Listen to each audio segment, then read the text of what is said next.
Hi everyone, I'm Joanne. I work for. Can you hear me? Okay, sorry, it's just asking me to unmute myself.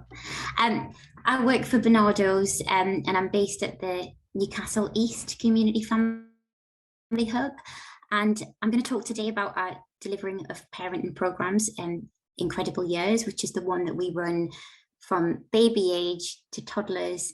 We do the basic program and the school age program. So if I could have the next slide, please. So first of all, just like to explain a little bit of background about what Incredible Years is. Um, I've only worked for Barnardo's for the last year, so my only experience of delivering the parenting program is doing it virtually. But my colleagues have been doing this for a long time in a face-to-face setting. So it's been a real change for everybody, for the parents and for myself and my colleagues to get used to this new way of working. So first of all, we're going to look at what went well with delivering virtually. So as you can see here, we've got pictures. This is the Barnardo's logo, and we're looking at what went well. So the good retention was something that was a real positive. And we found that when people started the course, the majority of them stayed till the end and completed the course. And they could attend anywhere, which was a really good thing for our families. Like I know the families that I had doing it, sometimes they would be doing the school run and our session started at 10 o'clock in the morning, and they would possibly join with their headphones on their journey home from the school. So it was really good that they could then go home, settle down, make a cuppa, and they were still listening and partly participating in the beginning. And we found that participants could continue to attend the program even when the children were off school poorly. It didn't make a difference. If they couldn't come into the centre, they could be at home with their children. All participants reported positive outcomes and achieved their goals set. And this has come from parent evaluations that we did at the end of the course. So we've been able to get this feedback firsthand from the parents that did the course. We've created a parenting program Facebook group, and we invited all the families on our current waiting lists to join. So if you were hoping to do a parenting class in the future, you could go on the Facebook group and get to know people that had done it previously and look at what was going to be coming. And the purpose of this page is to offer advice to parents as well and provide a selection of handouts on a wide range of parenting issues. We also use this page to hold polls. So when families go on the page and they want to see what we have to offer, we sometimes do live sessions with a facilitator on specific topics. So they'll have an opportunity for parents to ask questions, share information, and inbox for a personal reply. Parents found they fully committed and engaged, and the group gelled really well. And I know the group that I had just earlier this year and towards the end of last year, they got on really well.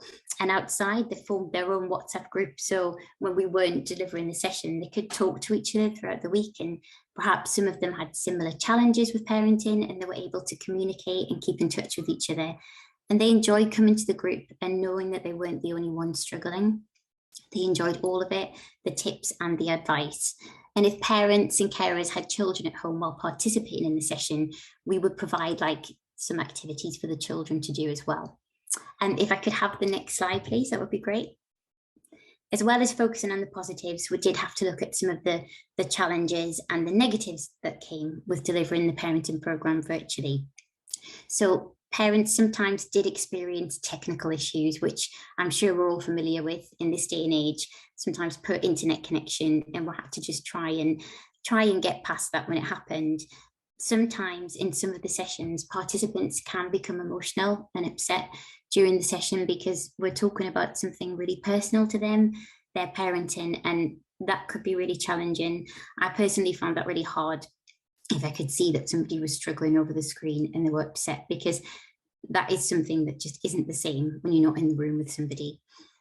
Some families remain on the waiting list due to being able to not access it virtually. They might not have suitable technology. They might not have internet access.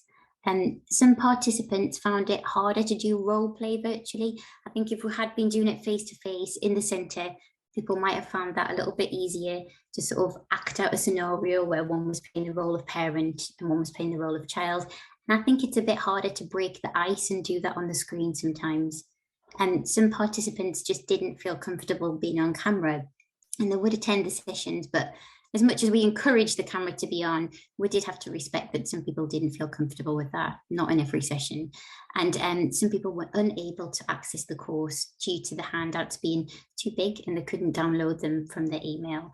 But looking at those things that didn't go so well had to be part of the process as well as focusing on what was positive. If I could have the next slide, please.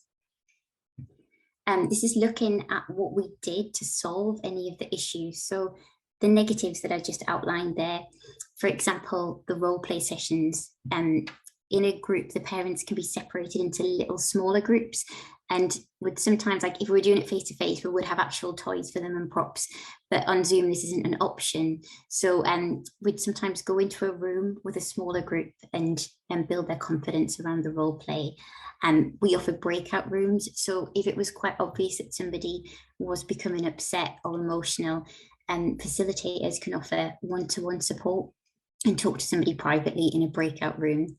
If a participant didn't want to be on camera, we obviously had the chat facility running and we could check in with them regularly to see that they were okay and that they understood the program, and that if they were being a bit quiet or didn't have the camera on, that everything was still okay. And as for the large handouts that people couldn't always access via email, we would offer a service of delivering them to their home address. And, you know, myself or one of my colleagues would go and hand deliver it so they could have an actual physical copy of what we were doing. If I could have the next slide, please. This is just looking, I'm just going to put my glasses on for this bit, it's quite small print. We provided a lot of evidence-based parent programs for parents to reduce challenging behaviours in children, to increase their social, emotional learning, self-control, and we support families to help them develop skills in effective praise and use of incentives, to establish predictable routines and rules to promote responsibilities and becoming confident in their effective limit setting. So due to COVID-19, reflecting on what we've learned and what we've done, we've had to be more creative, as this was a new way of delivery of incredible years. And it was a challenge for us and for the parents as well at times, looking at these barriers. We converted all discs and material onto USB sticks, and this helped address the issue regarding parents, carers not returning paperwork. So anything like GDPR evaluations, pre and post course questionnaires could all be done electronically. This was a new way of learning for all of us as staff, and all staff attended a webinar and a workshop with Dr. Caroline Webster Stratton, and that was a real privilege to actually be taught by her firsthand, because she's the founder of Incredible Years, and she gave the staff the opportunity to share their views and questions to ensure that we're delivering the programme with the fidelity of how she planned it to be. The group was purposely kept small just to gauge how comfortable the parents are in this environment, whereas face-to-face, we may have had groups of 15, 20, we'd try to limit it to about 12 maximum when we do it virtually.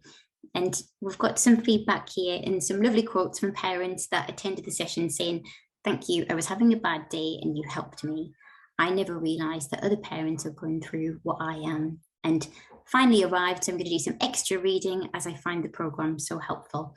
And it's really good because, you know, it's the parents' voice that matter in all this, and how they're finding it, whether it was delivered virtually or face-to-face. If I could have my final slide, please. Post-pandemic, we're looking at how we can apply our learning. Due to the parent evaluations we've had and the facilitators' preferences, we'll plan in the future to hopefully deliver face-to-face. However, where possible, if parents are unable to attend, we'll give them that opportunity to join online. So we've been doing this for some of our other classes in the centre. We'll have a room where parents can attend, and we'll have a large screen. So we could get some parents that join us that way virtually. And we've changed the referral form to reflect virtual and face-to-face delivery, where parents, carers can identify their preference. However, we have found the majority preference still is face-to-face. I hope this information's been helpful, and I have to say I've really enjoyed listening to everybody else's presentations today. So thank you for your time.